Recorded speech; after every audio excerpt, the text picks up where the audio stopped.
asuhnya Tuhan Yesus, yaitu tidak ada lainnya, yaitu Bapak Yusuf yang di Alkitab. Kita bersama-sama membuka firman ini di Matius pasal yang kedua, ayat 13-15 dulu.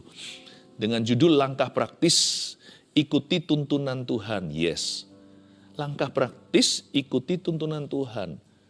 Natal bukan hanya bicara soal palungan. Natal itu tentang tuntunan Bapa kepada orang-orang yang mencari Dia.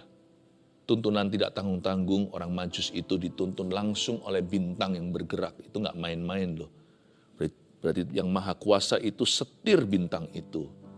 Persis di atas tempat Yesus dibaringkan.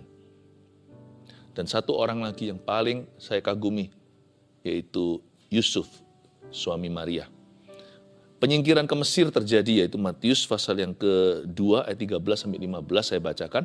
Setelah orang-orang Majus itu berangkat, nampaklah malaikat Tuhan kepada Yusuf dalam mimpi dan berkata, "Bangunlah, ambillah anak itu serta ibunya, larilah ke Mesir dan tinggallah di sana, sampai aku berfirman kepadamu, karena Herodes akan mencari anak itu untuk membunuh dia." Maka Yusuf pun bangunlah, diambilnya anak itu serta ibunya malam itu juga, lalu menyingkir ke Mesir. Dan tinggal di sana hingga Herodes mati. Hal itu terjadi supaya genaplah yang difirmankan Tuhan oleh Nabi. Dari Mesir, kupanggil anakku. Langkah praktis, ikuti tuntunan Tuhan. Setiap langkah kita itu harus Tuhan yang memimpinnya. Seperti lagu lama, setiap langkahku diatur oleh Tuhan. Dan tangan kasih-Nya memimpinku. Saya percaya kalau Tuhan yang menuntun hidup kita akan berkemenangan. Dan tahun depan kita akan melihat kemuliaan Tuhan. Apapun kata dunia, prediksi tahun 2023, itu suramlah atau gimana. Kalau kita jalan dalam tuntunan Roh Allah, kita nggak akan tersesat jalan karena Yesus adalah jalan. Bahkan Yesus adalah jalan di mana tidak ada jalan. Dia buka jalan. Allah Perjanjian Baru sama dengan Allah Perjanjian Lama. Dialah Allah yang kekal, Alfa dan Omega. Di zaman Musa, bangsa Israel ketika keluar dari tanah perbudakan, Tuhan itu membuka jalan, padahal di depan tidak ada jalan, itu lautan, Dia belah Laut Merah. Sudahlah, jangan takut. Asal kita ikuti tuntunan Tuhan, kita pasti masuk ke rencananya yang ajaib. Termasuk tahun depan. Dan mari kita tutup tahun ini dengan iman. Tapi juga ada saran praktis bagaimana mengikuti tapak kaki Tuhan yang tidak kelihatan. Mari kita lihat lagi ayat 13. Setelah orang-orang Majus itu berangkat. Ini ceritanya setelah orang Majus ketemu Yesus. Nampaklah malaikat Tuhan kepada Yusuf dalam mimpi dan berkata. Jadi Yusuf ini mimpi setelah Maria melahirkan. Tidak lama setelah itu dalam mimpi Bapa berkata, "Bangun, ambil anak itu serta ibunya, yaitu Maria, lari ke Mesir, tinggal di sana sampai aku berfirman." Kenapa ya kok Yusuf menerimanya dalam bentuk mimpi? Ini hanya sekedar konklusi saya secara pribadi sih. Tuhan tuh bisa bicara melalui berbagai macam cara, tetapi selalu suara Tuhan tidak akan pernah melanggar firman. Kalau kita mau menguji apakah itu suara kita atau suara Tuhan atau suara setan, gampang. Apa kata firman? Ada berbagai macam cara kita mendengar suara Allah. Tapi yang pasti semua akan alkitabiah. Tapi Yusuf ini kan mendapatkan pesan secara spesifik. Bahkan tidak tertulis dalam kitab-kitab perjanjian lama yang dia ketahui. Dan kitab perjanjian baru belum jadi, kan masih dalam pembuatan. Masih dalam cerita Tuhan Yesus. Pada waktu itu, Yusuf mendapatkan sebuah pewahyuan untuk segera hengkang dari kota itu, bahkan ke luar negeri. Nampak malaikat Tuhan kepada Yusuf dalam mimpi. Kenapa mimpi ya? Mungkin enggak ya? Tuhan kalau bicara itu kan selalu efektif. Kalau kita menerima sesuatu dari Tuhan waktu kita tidur, kan manusia tidak bisa membantah. Kita nggak bisa melawannya. Orang mimpi itu kan setengahnya tidak berdaya. Ini bukan mimpi pertama. Sebelum itu Yusuf dapat mimpi juga waktu dia mau diam-diam menceraikan Maria. Yusuf itu baik, dia nggak jahat. Karena zaman itu ada hukum, kalau sampai wanita itu berzina sebelum menikah, dia harus dirajam dengan batu. Karena itu Yusuf tidak mau menjadi penuntut. Karena dialah tunangan Maria yang sah. Jadi dia mundur berarti dia cabut tuntutannya. Dia cabut dakwaan. Yusuf waktu itu melakukan apa yang menurut nuraninya betul. Karena memang dia mengasihi Maria. Tapi Tuhan intervensi. Dalam mimpi beritahu, kamu harus nikahi gadis ini. Karena kandungan dia itu ada orok atau bayi itu dari Roh Kudus. Maria itu kudus. Yusuf terima begitu waktu dia mimpi, kan dia nggak bisa bantah, nggak bisa berkata, tapi Tuhan, tapi, nggak bisa tapi. Nah ini mimpi berikutnya. Mimpi kali ini sebuah instruksi. Kamu segera bawa anak dan mamanya itu ke luar negeri, tepatnya ke Mesir. Mungkin nggak ya, Tuhan itu bicara lewat mimpi dengan alasan begitu. Sangat mungkin. Pokoknya begini, when God speaks to you, He will speak to you effectively. Kalau Tuhan bicara kepada kita, dia akan bicara kepada kita sesuai personality, kepribadian kita, sesuai kebutuhan, sesuai sikon atau situasi kondisi kita. Tapi yang pasti Tuhan kalau bicara itu selalu efektif. Kita nggak mungkin kelewatan. Tugas kita hanyalah buka hati. Bukan yang utama itu bukan, kita itu suara Tuhan atau bukan. Yang terutama itu hatimu siap untuk taat. Kalau waktu Tuhan berbicara kepada kita itu, siapkah kita meresponinya dengan benar? Dan Yusuf meresponi. Dia bukan meresponinya biasa-biasa, tapi dia langsung mengambil langkah iman. Kalau Anda baca, setelah instruksi diberi ayat 14, maka Yusuf pun bangunlah, diambilnya anak itu serta ibunya, coba garis bawahi, malam itu juga. Mimpi itu pagi atau malam hari? Saya rasa Yusuf ini bukan pemalas. Yusuf tukang kayu yang sangat rajin. Yusuf ini mimpinya pasti malam hari. Ini bukan tidur siang, ini tidur malam. Waktu dia bangun, dia langsung hengkang. Dia langsung dia bawa Maria beserta dengan anaknya itu. Detik itu juga malam itu. Menurut Anda, nyaman gak ya? Kenapa Yusuf gak berkata, ngantuk aku, besok pagi aja, apa bedanya sih 5 jam lagi, apa bedanya sih 4 jam lagi. Gak suka tunda-tunda, there is no point in delaying. Tidak ada tujuannya untuk kita itu, tidak ada bagusnya untuk kita itu menunda-nunda. Ada perintah Tuhan atau instruksinya yang harus ditaati bukan pelan-pelan tapi segera. Dalam hal ini, Yusuf tidak diberitahukan oleh Roh Kudus, kamu harus hengkangnya jam berapa. Tapi dia bisa merasakan darurat pada suara Allah. Dia bisa merasakan urgency atau emergency. Dia bisa merasakan ada sesuatu yang mendesak pada perintah Tuhan. Maka Yusuf pun tidak ambil resiko. Bagi dia, timing is everything. Waktu itu segala sesuatu. Langsung dia hengkang malam itu. Inilah cerita Yusuf bangun tidur. Di tengah-tengah mimpinya dibangunkan. Dia langsung ringkas-ringkas barang. Mungkin gak semua barang, sebagian besar ditinggalkan. Pokoknya Maria diambil satu tangan, bayi juga digendongnya. Langsung dia pergi.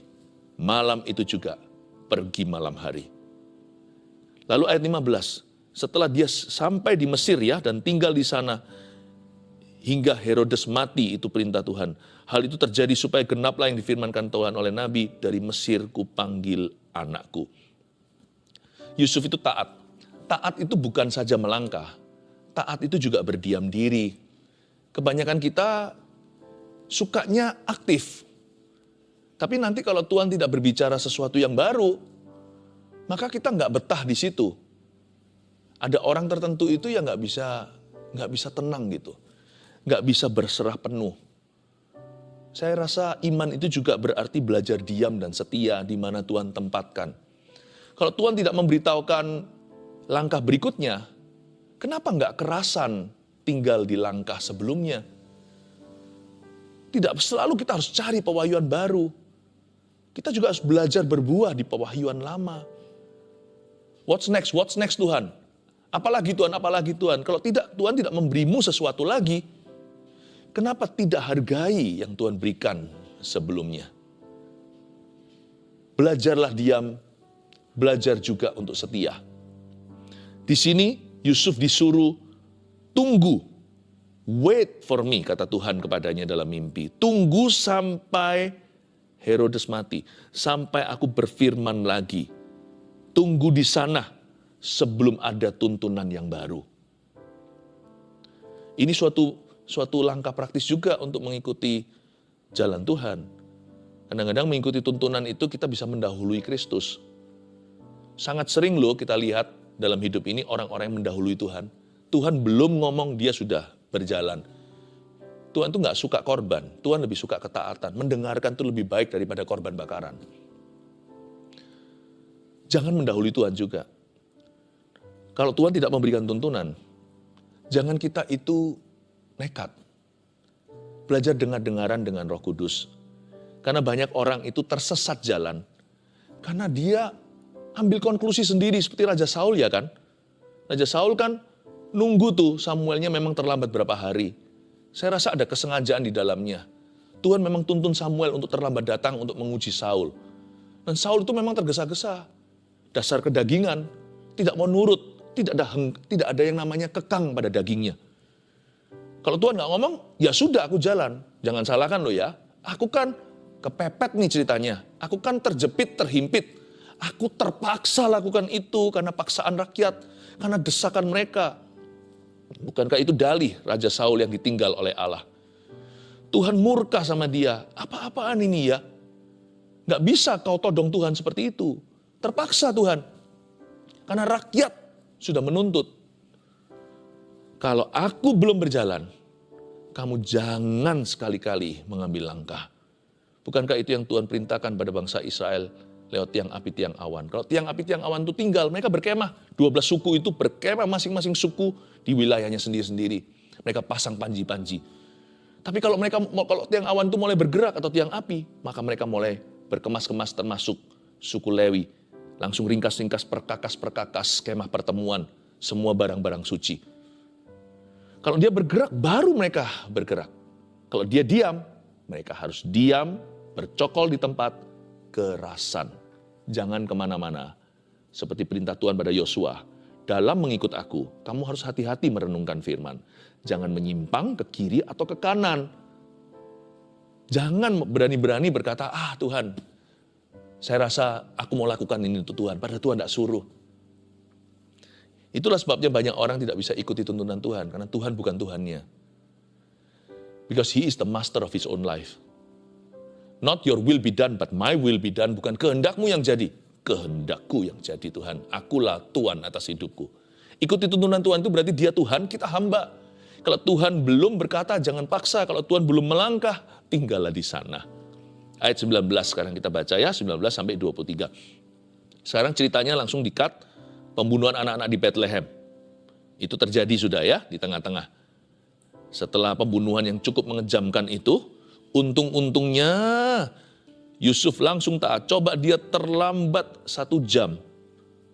Mungkin pembunuhan sudah terjadi dan border atau perbatasan negara sudah ditutup imigrasi. Mungkin Yusuf nggak bisa ke luar negeri. Maka bayi Yesus dalam bahaya. Makanya kalau taat itu jangan tunda. Immediately, langsung ada perintah yang tidak boleh diulur. Harus taat sekarang. Sekarang itu NOW, now. 1 menit pun terlambat. Ayat 19, setelah Herodes mati, nampaklah malaikat Tuhan kepada Yusuf dalam mimpi di Mesir. Katanya, bangunlah, ambillah anak itu serta ibunya dan berangkatlah ke tanah Israel. Karena mereka yang hendak membunuh anak itu sudah mati. Haleluya kan? Sudah diberitahukan, Herodes sudah no more dan meninggal dia. Lalu Yusuf pun bangunlah, diambilnya anak itu serta ibunya dan pergi ke tanah Israel. Tetapi setelah didengarnya bahwa Arkelaus menjadi raja di Yudea menggantikan Herodes ayahnya, ia takut ke sana. Karena dinasihati dalam mimpi, pergilah Yusuf ke daerah Galilea. Setibanya di situ, ia pun tinggal di sebuah kota yang bernama Nazaret.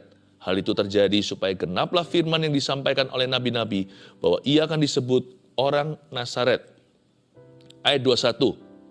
Setelah dia dapat perintah baru, setelah Herodes mati, bangunlah, ambil anak itu serta ibunya, berangkat kembali ke tanah Israel karena mereka yang mau membunuh anak itu sudah mati.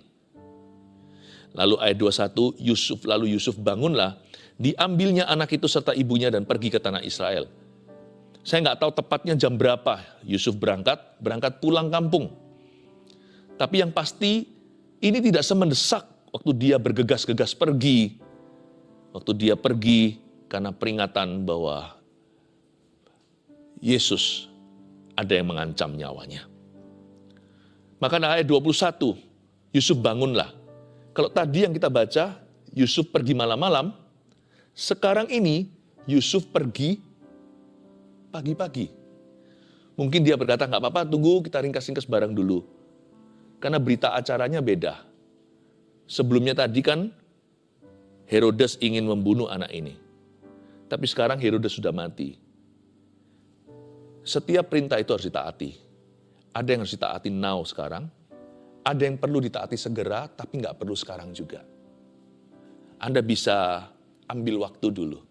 Nggak apa-apa untuk persiapan. Inilah ayat 21. Yusuf pun bangunlah. Terkesan tidak seperti tadi. Tidak seperti tadi yang sangat terburu-buru. Bangunlah dia, diambilnya anak itu serta ibunya, dan pergi ke tanah Israel. Saya yakin kali ini semua barang dibawa.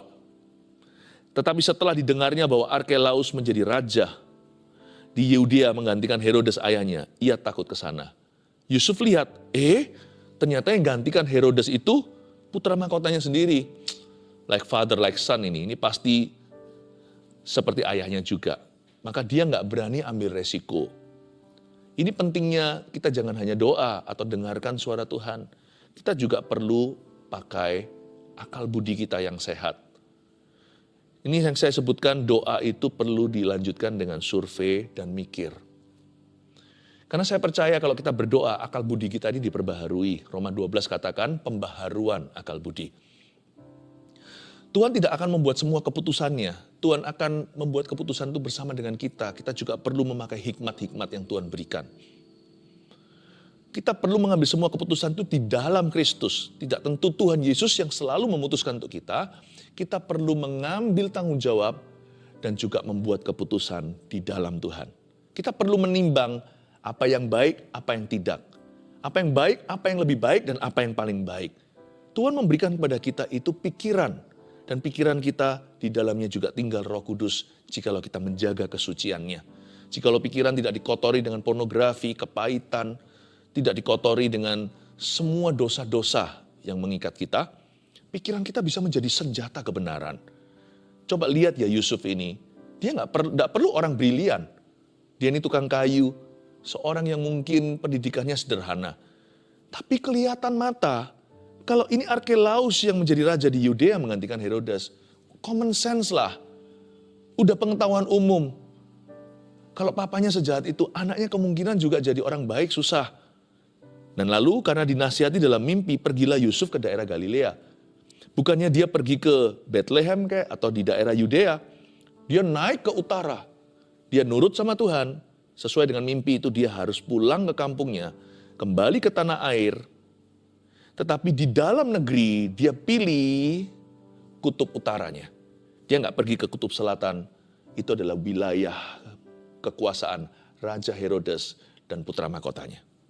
Dia pergi ke utara, ke Nazaret. Tanpa disengaja ternyata semua keputusan survei dan pemikiran-pemikiran dia dan common sense, semua hikmat-hikmatnya itu. Malah justru secretly diam-diam Allah bekerja sama mendatangkan rencananya. Ternyata di ayat 23, setibanya di sana ia pun tinggal di sebuah kota yang bernama Nazaret. Dalam mimpinya dia nggak mendapatkan suatu pewahyuan Nazaret atau kamu ke Nazaret, nggak ada. Tapi setelah dia survei tempat, akhirnya dia jatuhkan pilihan ke Nazaret. Nazaret itu kampung sederhana, sampai hari ini pun bukanlah wilayah orang kaya. Tempat, mungkin di situ living standard atau standar hidupnya itu terjangkau ya kan.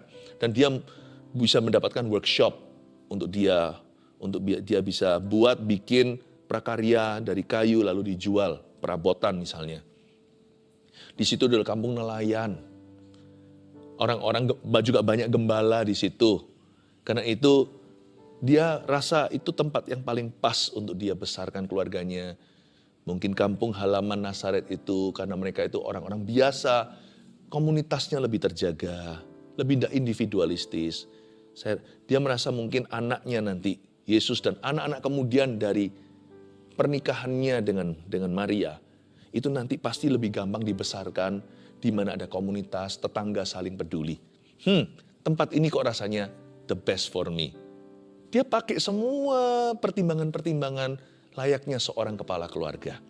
Dia hitung juga kira-kira cukup nggak ya kalau aku tinggal di daerah yang elit, nggak bisa. Sini saya rasa saya bisa bekerja, saya bisa cari nafkah. Ternyata semua itu di balik segalanya ada tangan Allah merajut. Yusuf ini bukan ahli Taurat, jadi dia nggak ngerti segala sesuatu.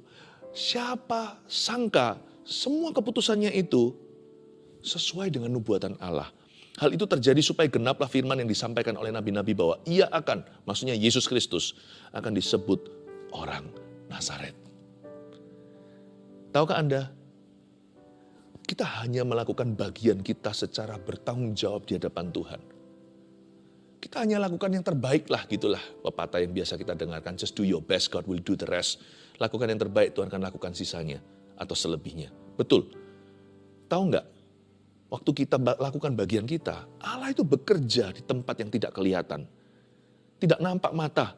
Ternyata dia bawa kita ke rencana semula. Memang itulah rencana Allah. Ajaib ya.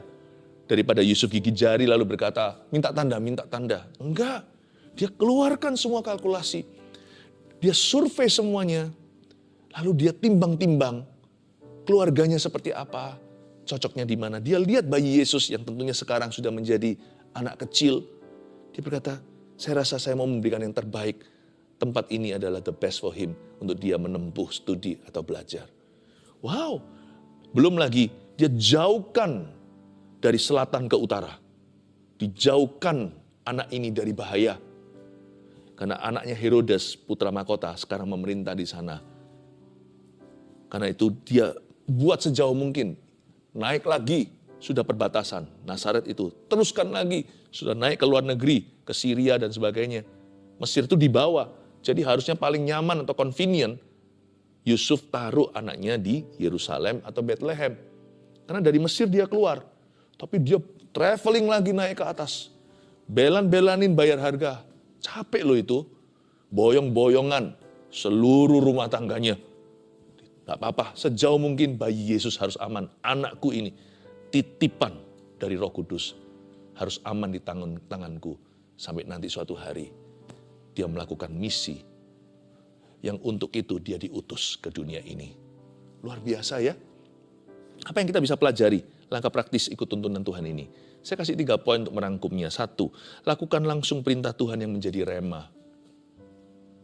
Pokoknya kalau ada perintah Tuhan yang jadi rema, lakukan langsung ya. Sebab dalam perintah tersebut ada tuntunan arah hidup kita.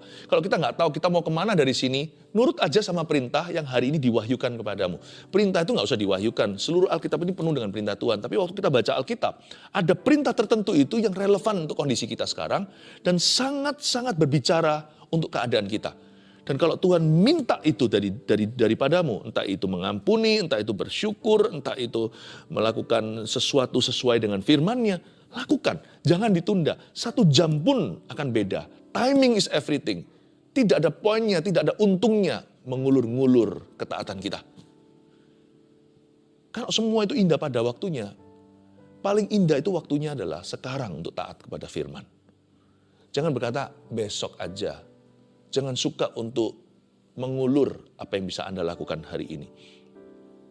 Lakukan langsung perintah Tuhan yang menjadi remah. Dan ambil langkah iman seperti Yusuf. Aku tidak tahu Tuhan apakah aku bisa ya Tuhan Yesus melakukan firman ini. Tapi firman ini memang kau berikan untuk situasiku sekarang. Waktu aku baca Alkitab, waktu aku merenungkan, waktu aku berdoa. Dan firman tersebut merupakan perintah. Itu tiba-tiba jadi rema atau spoken word. Seperti seolah-olah ada hembusan Roh Kudus dalam firman itu untukku. Seperti seolah-olah Tuhan memerintahkannya langsung bertatap muka dengan saya. Aku harus lakukan ini. Tidak bisa ditunda besok atau minggu depan. Aku harus lakukan sekarang. 2, jangan beranjak kemana-mana sebelum ada tuntunan yang baru. itu berarti tuntunan lama belum kadaluarsa. Jangan selalu minta sama Tuhan instruksi berikutnya. Sedangkan PR lama masih terbengkelai.